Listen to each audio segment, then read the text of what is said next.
Okay. All right. Welcome everybody to our bi-weekly CMFI mass spec seminar.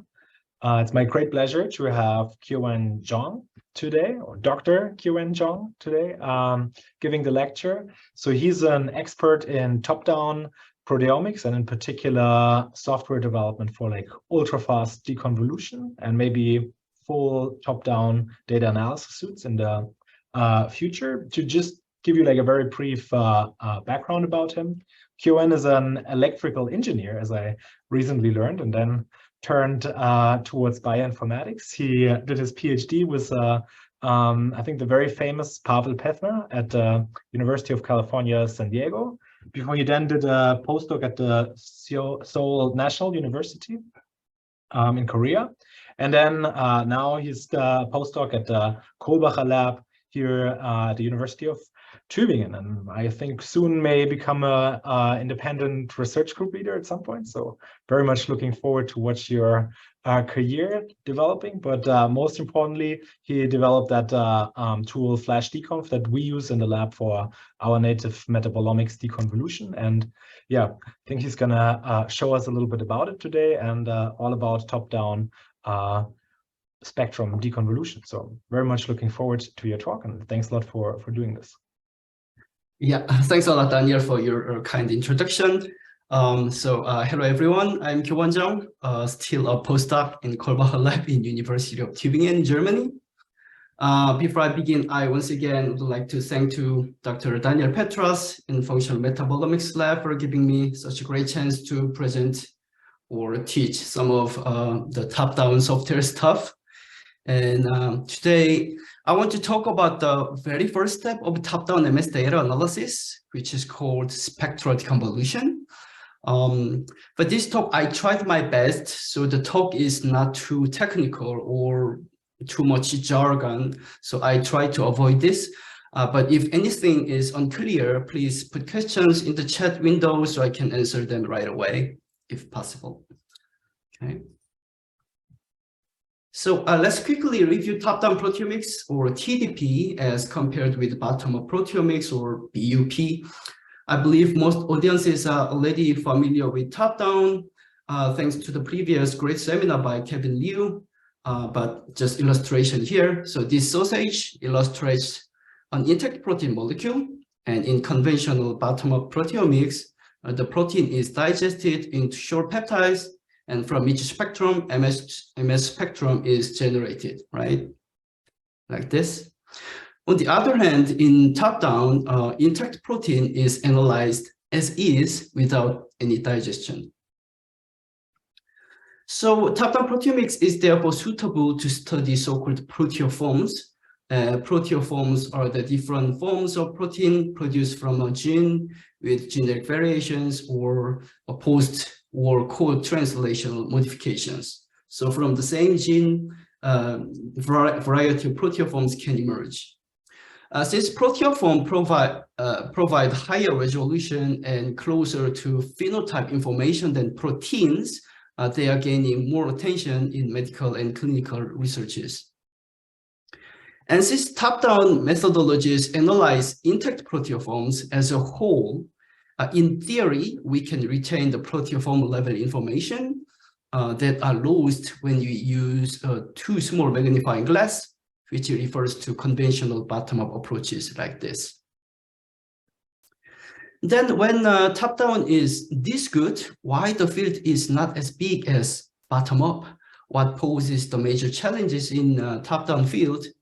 For me, bioinformaticians, the major hurdle in top-down data analysis is the complex signal structure of proteoform ions.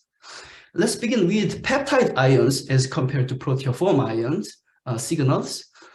Due to relatively small masses, peptide ions often have small charge values, and also they usually come with small numbers of isotopes. So pretty simple, yeah.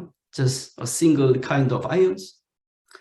But in case of proteoforms, they generally have wide charge ranges and so many isotopes. So a single kind of proteoform ion results in more than like 100 peaks in spectrum in some cases. This illustration shows only 3 different charge states, but we often observed more than tens of charges from a single kind of proteoform. And when multiple proteoforms are present in the spectrum, more charged ions will be there along with their isotopics, so quite complex. And unfortunately, we don't have any colored peaks as in the previous illustration. In other words, we do not know if a peak is from which mass or with which charge, and so on and so forth. So the first step in top-down data analysis is usually to find the proteoform masses that generated this complex spectrum.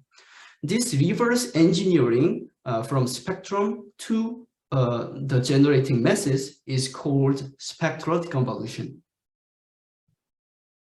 This is one example of a top-down spectrum from only 6 proteins. That the red peaks are the peaks from a single mass of 50 kilodalton, but with different charge states. So we have charge from 26 to like 68, yeah. And the below is another example for E. coli DNA polymerase with 68 kilodalton mass. Again, the pattern is observed, but above and below patterns are not the same. They're actually quite similar, quite different in terms of distance between consecutive charges. Then how this deconvolution affects the top-down analysis? To answer this, we first see how the complex proteoform ion signal complicates data analysis. Assume the LC features of the same color here represent the features from the same proteoforms. We see multiple features with the same color. Yeah, why? Because they have different charges. And if we enlarge each feature, there we see many isotopes again. Because the features are quite dense, the features from different proteoforms often coelude and have very close MC values each other. Sometimes they just exactly match. And in real spectra, there is certainly no color, and it is very hard to distinguish which features are from the same analyte. When we see a specific MS1 full scan, just by cutting this, the peaks are again very dense and redundant. And if we acquire MS2 spectrum from this highly charged precursor, we again see highly charged fragment ions with ugly isotope patterns. So these complexities in different levels complicate various proteoform analysis, including identification, characterization, and quantification. And to disentangle this complexity, deconvolution becomes very crucial.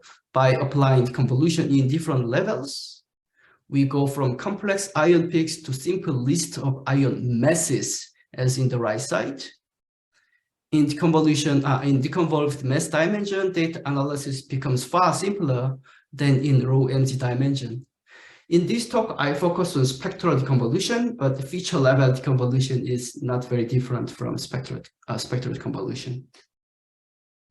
Then how deconvolution works? Deconvolution usually consists of 2 steps, decharging and deisotoping. Decharging is to assign charges to peaks, and deisotoping is to find isotopomer envelopes. It's very hard to pronounce it every time, and assign isotope index to the peaks in envelopes to find the monoisotopic mass of each envelope.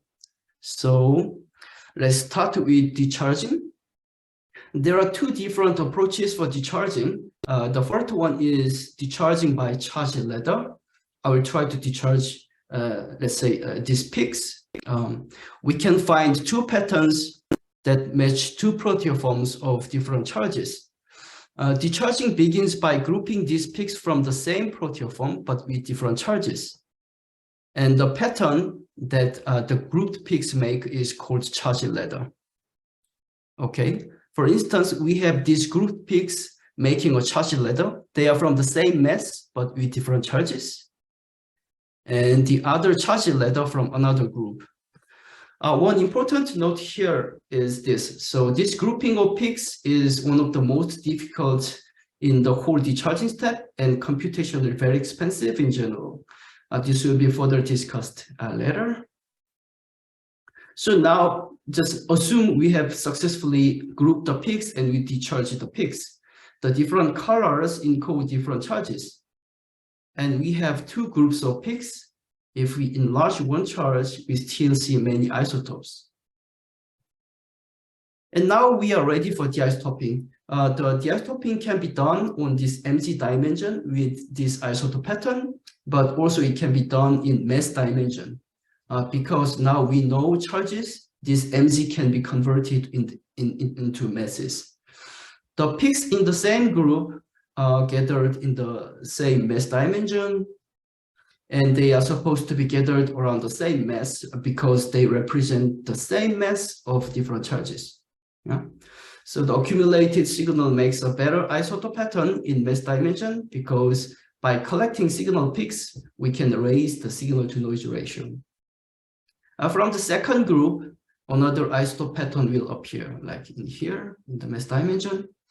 And for deisotoping, often theoretical isotope patterns, which are driven by mass values, are used. So let's say these light blue ones are the theoretical ones. Yeah. By finding the position where the theoretical and observed patterns overlap best, the monoisotopic can be obtained. Then the peaks are one more time accumulated in the monoisotopic mass position. Now we have the mass, exact monoisotopic mass M and large M. Then we again accumulate these peaks in the monoisotopic mass position to obtain the final intensity. So this finalized the deconvolution.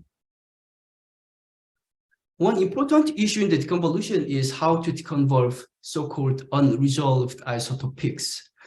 Because the MS instruments have limited resolution, extremely highly charged ions often yield consecutive isotopes with very narrow MZ distance.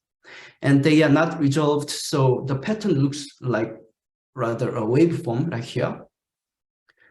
But if we use the charge ladder for deisotoping, the distance between consecutive charges is used, not the consecutive isotopes. And this distance is still very far away as compared to consecutive isotopes, even for very high charges. So decharging by charge ladder is quite robust against unresolved isotopics. And after decharging, still the comparison between observed and theoretical pattern is possible for deisotoping, even though it may have limited accuracy. So I would like to emphasize this point. Many people argue deisotoping of isotopically unresolved peaks is not feasible because monoisotopic peaks are not observed. But I argue against because the monoisotopic peaks are anyway not observed, even if we have unlimited high resolution due to its low theoretical intensity. And as long as we can observe isotope shapes, not actual peaks, deisotoping is still doable regardless of resolved or unresolved. Now, I just talked about decharging by a charge ladder. The next method is decharging by isotope peak distance. The first step of this method is to find or detect envelopes. Then, as you might be already aware, the charge is given by 1 over distance between consecutive isotopes. So 1 over this blue distance. After assigning the charges using this simple trick, then deisotoping may be performed in MZ dimension or in mass dimension. Yeah. So this decharging by isotope peak distance is conceptually very straightforward and not very computationally expensive, but it also has a few issues. The most obvious issue is how to handle unresolved peaks. If peaks are not isotopically resolved, first detection of envelope becomes very difficult, and charge determination becomes even more difficult and erroneous. So this table summarizes 2 methods. One is charge ladder, the other is isotope distance-based decharging. The charge ladder method is good as it suffers less from unresolved peaks, but at the same time, it only works for highly charged ions. Imagine we have a singly charged ion, then basically we don't have any charge ladder. So this method cannot be just applied. One would argue, actually including myself, top-down data sets does not contain lots of lowly charged peaks, but in, for example, native MS dataset or in MS2 top-down spectra, we have a bunch of charge 1, 2, 3 ions. So charge-led method is not the magic wand for all the cases. And it can be computationally very expensive, as I said before. On the other hand, isotope distance method works very well for lowly charged ions. Charge 1 ions, no problem, because actually it's the best case. But as charge increases, its performance drops. So they are complementary each other, and some software tools employ two methods to take advantage of both methods. So which software tools have been introduced for deconvolution? This list only shows a few of excellent deconvolution tools. Thresh is, to the best of my knowledge, the first automated mass deconvolution tool. It was published almost 20 years ago, but it has been continuously improved, re-implemented, and used widely in many top-down software suites. Extract is also widely used in many top-down software suites like ProSci-PD and works quite well for isotopically resolved high-resolution spectra, while Respect is optimized for isotopically unresolved spectra. TopFD is a deconvolution tool in topic software suite, works especially well for MS2 spectra, and Promex is a feature-level deconvolution tool used within MS Pathfinder from PNNL.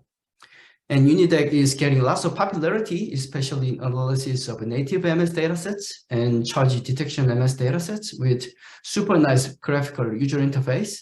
Also, many other vendors deconvolution tools are there. They all come with their own strengths and specific applications, and also certainly with limits. One of the major limits in deconvolution was the running time.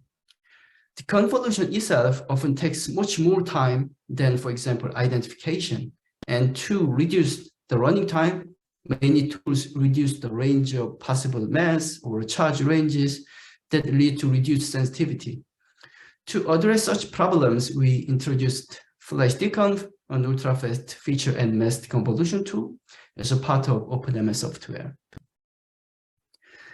FLASHDeconv is based on a simple pre-processing of spectra to accelerate the decharging step and showed not only very fast, but also accurate deconvolution results. The speed up of FLASHDeconv is done in decharging step, for which we use the simple log MZ transformation. We come back to this signal illustration. Let's take a bit more time on charge-led method. So basically, FLASHDeconv uses this charge-led method. And I see one chat in here. Okay. Okay. Yeah, so there was one question, where do we draw the line between highly and lowly charged ions? It's purely now just based on experience. I am using charge 8. So before 8, I use this isotope based, and after 8, I use charge ladder. This is purely just voodoo magic, so there is no good theoretical background.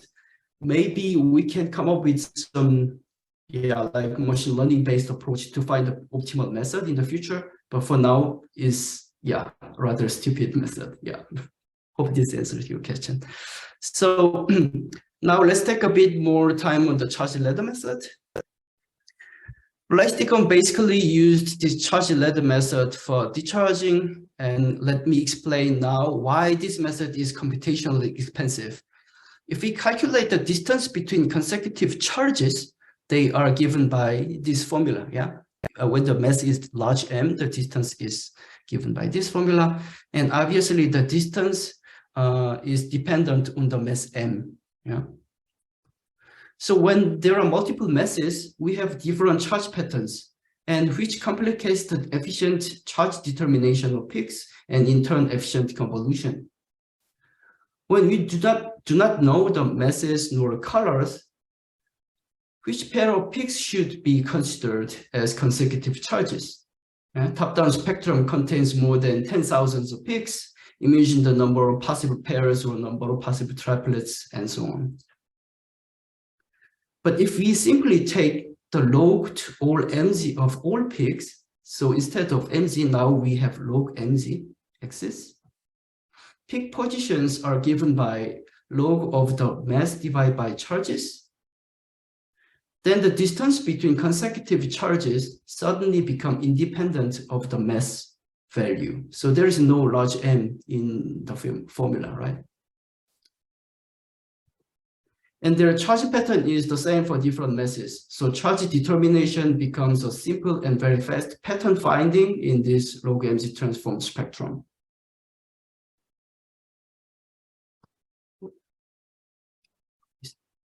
Okay, sorry. Okay. So even when we do not know the masses, we can bring this universal pattern here and scan a single time to discharge all the peaks in the spectrum at once. And once the decharging is done quickly, the masses can be obtained as discussed above.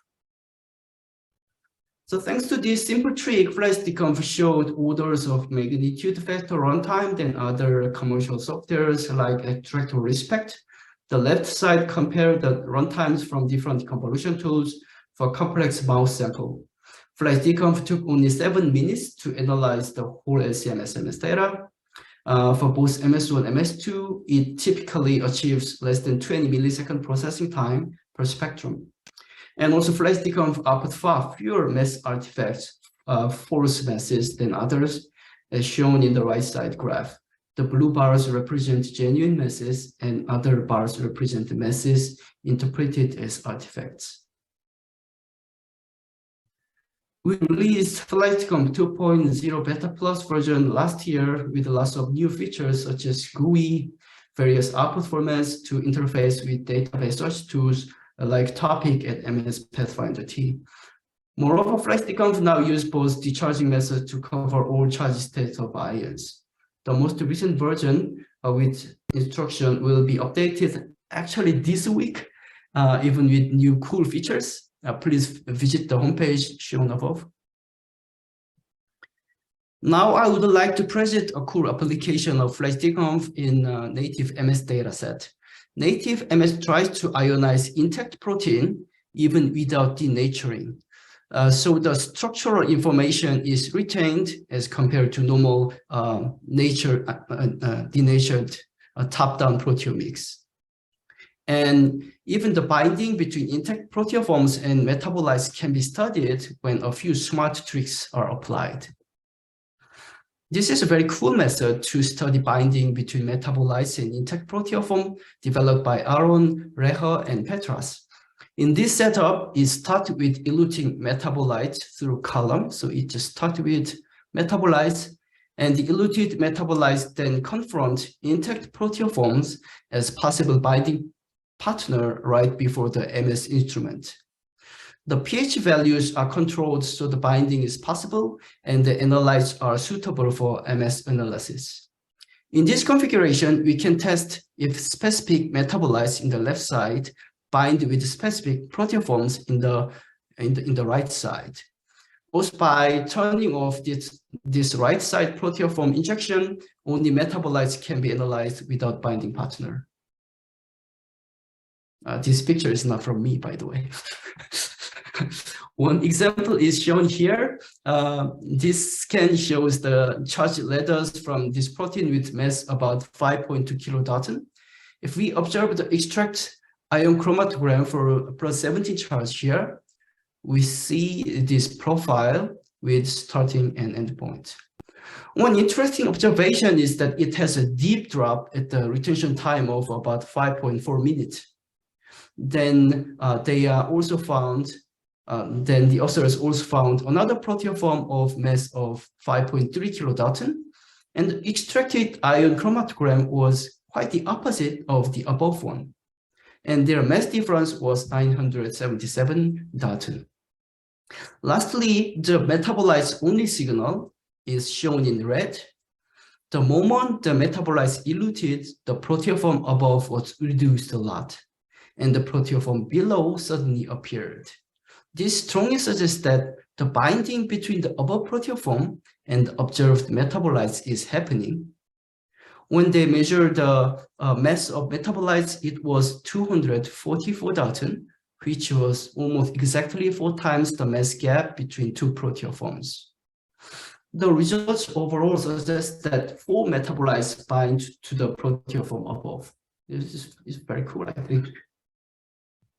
This method can be scaled up for many different proteoforms and metabolite combinations. But NECA did a great job to generate quite a lot of native metabolomic data sets, and the team found that more automated software pipeline is necessary. And I was very lucky to have connection with Daniel here, and Daniel was so lucky to use super fast deconvolution FLASHDeconv for these data sets. Here again, we have extracted chromatogram for MZ of 2,827, and the red curves shows at 5.4 minutes metabolites elute at 462.2 Thompson. From MS2 analysis, the metabolites turned out to have this composition. I got this native MS dataset and ran FLASHDeconv, and this is the deconvolution results. The x-axis is retention time, and y-axis is monoisotopic mass. Even it shows MZ in the axis name, it is monoisotopic mass. The color gives the intensity. We can observe several masses elute along the retention time, but there is a small change in the mass in this area. This area is consistent with this 5.4 minute above, and when I opened the deconvolved spectrum at this moment, I saw 2 peaks with 461.2 Dalton difference, which is exactly matched to the mass of the eluted metabolites. So these results demonstrate that FLASHDeconv can be successfully deployed for automated analysis of native metabolite datasets, and we are trying to implement an automated pipeline for this. Okay, so far we talked about deconvolution. Then let's see if deconvolution can be used for different application. For example, I want to demonstrate it can be even change the MS machine itself when it is fast enough. Let's talk about data acquisition in top-down. Data acquisition in bottom-up is quite established. Many people use advanced acquisition like DDA, DIA, but most of them are optimized for bottom-up. We first focused on DDA. In this spectrum, for example, assume we use top 4 most intense peak selection. Then those are the selected precursors for fragmentation. And actually they are all from the same proteoform. It is quite redundant selection for top-down, right? And let's more focus on one charge state here. And this peak form an envelope like this again. And all the peaks in this envelope should be included in the isolation window for the best MS2 quality. But how a machine knows what is the exact range of isolation window to only cover these peaks? It shouldn't be too wide, it shouldn't be too narrow, but in reality, it's quite hard to decide the perfect fit. Or even if it has a good range, other ions may co-elute. And it is not easy to distinguish between noise and signal peaks when their structures are complex. So to resolve this issue, we suggested the following workflow. Given an MS1 full scan, we perform instant mass deconvolution by FLASHDeconv to obtain this simplified deconvolved clean spectrum. And on this spectrum, we can select non-redundant masses by applying mass level exclusion list instead of MZ level exclusion. And for the selected mass, we now go back to the MS1 spectrum and find peaks from this mass. So this is the complex rho spectrum. Look closely, we have 4 different charged locations, right? We found this charge ladder for the mass M. Note that because we know the mass M, finding charge ladder is quite easy. It's not computationally expensive. Now let's see the isotope envelopes for each charge, and this guy look cleanest. But when we also observed noise peaks all around there, and we observed a lot of noise peaks are there for this selected guy, and we found that green one is better has better quality. Each step is not difficult, again, because we have the target mass M. Just distinguishing between noise and signal peaks is quite easy. And for this green one, we can define the exact range of isolation window quite easily. This concept has been implemented in thermal tribrid machines like Eclipse and Lumos using API provided by Thermo Scientific. We named this acquisition FLASHIda, Flash Intelligent Data Acquisition. This was a very cool project because I could see FLASHDeconv software actually runs inside the machine real time to control data acquisition. And with FLASHIda, we were able to make a large boost in terms of the number of proteoform identifications.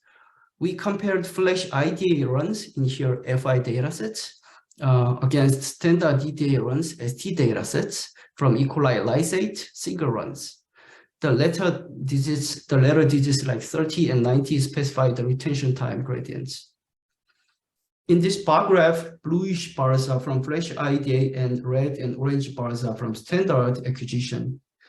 FLASHIda resulted in almost twice proteoforms for the same retention time gradient runs, or alternatively, it achieved similar proteoform count to standard acquisition with about a third of the instrument time. And the FLASHIda acquired precursor signals were quite clean as compared to those by standard acquisition. In this figure, bubbled peaks are the signal peaks and crossed ones are noise. Different colors encode different charges, and x-axis shows the isotope index or mass values. So above, we almost exclusively see bubbled peaks, and below we see a lot of crossed peaks, which are noise.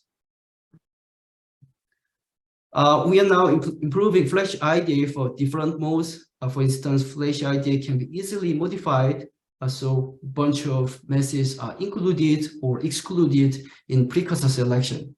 We are already seeing great results, and we will present results in the near future. There's some paper. So far we focused on how deconvolution works and how it can be used for different applications. As the last topic of today's seminar, I would like to share the most recent development in FLASHDeconv, which is the false discovery rate or FDR estimation for deconvolution. To the best of my knowledge, there has been no error estimation method presented for deconvolution. This is very unfortunate because error estimation is, in my opinion, the first step for error control and in turn for better reproducibility and reliability. And many researchers already know deconvolution is quite error prone, and even the identification results are affected by deconvolution errors. Before we move forward, let me clearly define what is FDR in deconvolution. Deconvolution FDR is simply the number of false positive masses divided by the number of all deconvolved masses. So from some spectra, we found a bunch of masses, we deconvolved bunch of masses, which were 1,000 masses, and out of them, let's say 800 were false positive, then the FDR should be 80%, yeah, 800 divided by 1,000, which is not good. When I want to estimate errors, I need to figure out why they occur, yeah? And there are three classes of errors: the charging error, the isotoping error, and lastly, errors from noise peaks or just unlucky coincidence. The charging errors are quite common and most annoying. For instance, this envelope has charge 2, and the distance between isotope is 0.5 Thomson. So let's say this was actually the correct charge for this envelope, but our world is not perfect and the peaks are ugly always. Even if the true charge was 2, my stupid algorithm recognized this isotope distance was 1.0 Thomson. It sounds unrealistic, but it happens a lot. And it assigned charge 1 to the peaks, which is incorrect, right? Or sometimes we have unexpected peaks in the middle of envelope peaks, And my software again measured the distance incorrectly, and the assigned charge was 4 instead of 2. Again, this is false. Or when the distance is way too small, determining exact charge is challenging. Yeah, 1 divided by 0.014 is 71.4. So is the charge 71 or 72? Yeah, I don't know. Not to mention unresolved peaks. Yeah. So I illustrated for isotope distance-based decharging, but similar phenomena happen in decharging by charge ladders, especially the one like multiplied by 2. The original charge was, for example, 12, but I report 24 or 6 or divide by 3, 4. All these errors, they just happen, and it is not possible to correct them by like 100%. Yeah, believe me, I tried for years. And Deisotoping errors also happen quite often.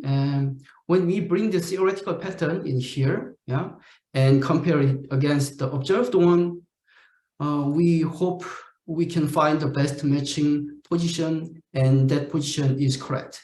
Let's say this large M is correct position, but in many cases, the software reports M+1 is the perfect position, or M-1 is good position. So we have a lot of these +-1 error cases from Deisotoping. For unresolved signal, situation is even worse, and those errors are very common. And to some point, it is not possible to find the exact monomass. So some people just allow +-1 error. This is just given, and they in the next level of analysis, they just take this into account. Yeah, we are supposed to have +-1 error. So sometimes some people say from +-2 they are errors. So yeah, this is very common errors. And lastly, error by simple noise.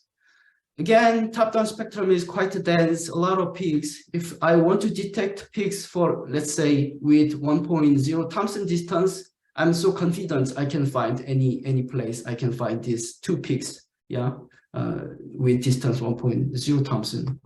Or 0.5 Thomson, charge to 1, 0.33 Thomson, just give me a number, I can find 2 peak pairs, yeah. Yeah.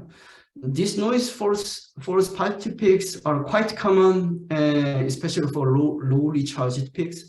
So the peak pairs that I found may represent genuine ones or may represent noisy ones. But what I'm saying is, even though they are not genuine, if the spectrum is noisy enough, they are quite common. So there should be some kind of error control for this.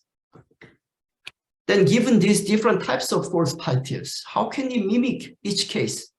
So our goal is to mimic these errors to measure how often they occur. In other words, we want to find some dummy masses that mimic false positive masses. But one very important distinction between dummy masses and false positive mass is this.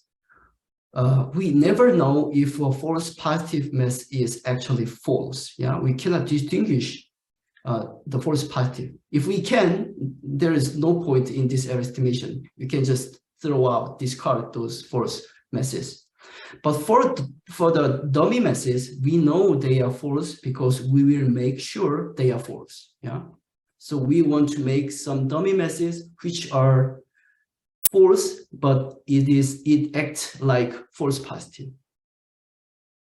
So first, let's mimic noise error. For isotope patterns, we know their distance is 1 divided by an integer, like 1.0 for charge 1, 1.5 for charge 2. So this integer corresponds to charge.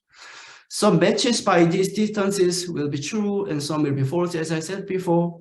But for example, if we use nonsensical distance like squared root 7 divided by 2, all matching pairs are surely incorrect. Yeah. But the chance we see the matching pairs with this weird number is similar to see the false pairs in the real case. So basically, by teaching wrong chemistry to deconvolution tool, we can mimic noise false positives. I hope this is clear. And next, how to mimic decharging error.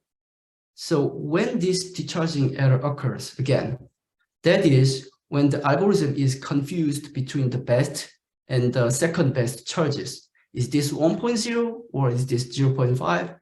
I don't know. In most cases, one of them are correct, especially the better one is correct. So how about for each peak, we prevent our algorithm to assign the best charge and take the second best charge. So in other words, let's say 1.0 Thomson has score 9, so it's charge 1. Yeah, 1.5 Thomson has score 10, it is charge 2. So charge 2 is the best scoring charge, but we prevent the algorithm to report charge 2.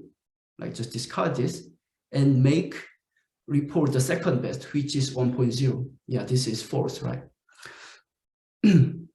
So, okay. So then the normal software will take the charge 2, but to generate dummy masses, we take this second best one, charge 1. The dummy masses generated by this method are not 100% false, but over 90% false, because maybe the second one is actually the best one, the correct one.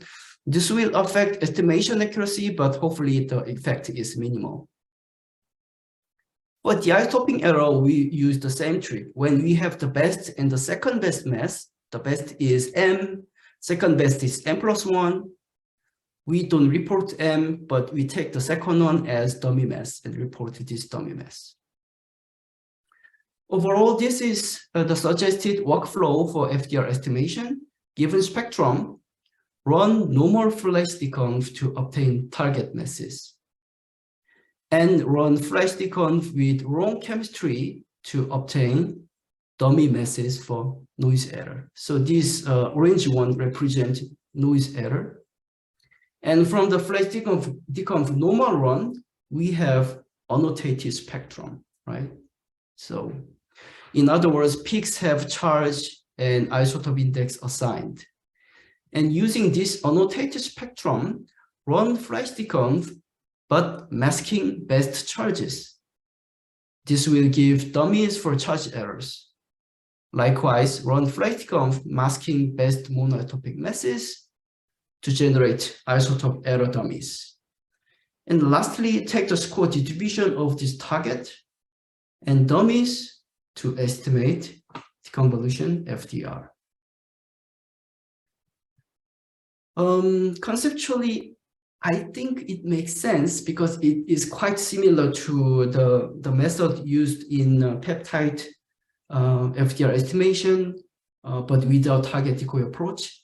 But I wanted to test this estimation scheme, and we generated in silico MS1 top-down spectra. Basically, it's simulated top-down spectra, but quite realistic ones, using a software called FT Simulator, developed by Spectral Swiss company.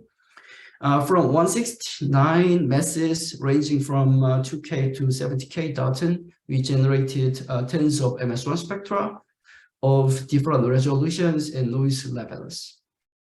After performing FLASHDeconv, all reported masses not found out of these 169 masses are false positives. Yeah.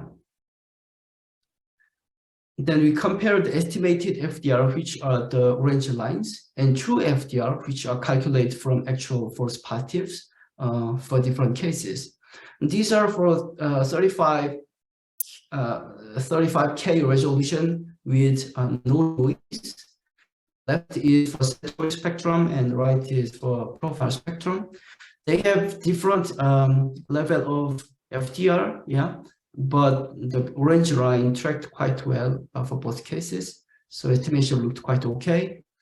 And when we tested for different resolution, 140K, again, it followed the blue line. We see some bumps in the blue line. That is because the number of masses with high score is not enough. So we are generating actually more data sets to kind of smooth this.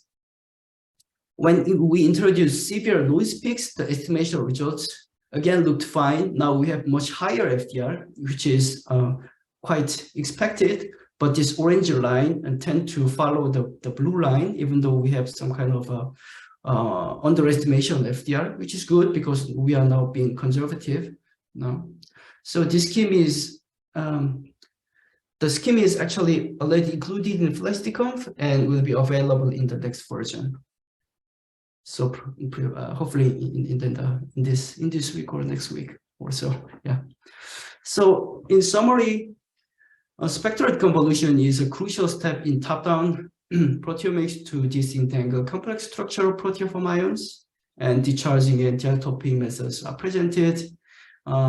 But I could not cover every issues like scoring of isotope patterns and how to resolve when one peak is assigned to multiple different masses, blah blah. So there are different tricks, but I tried my best.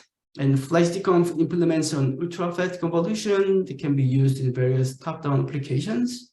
And also we made FLASHDeconv run inside thermal machine to improve the data acquisition for TDP, which is called FLASHIda. And Deconvolution FDR estimation is presented and could be used for better deconvolution and proteoform quality control in the future. And I would like to thank to my PI, Oliver Kolbacher, and all lab members in University of Tuebingen, and collaborators, including Daniel here, and all the funding sources. Thanks for your attention, and I will gladly take any questions. Thank you. Awesome.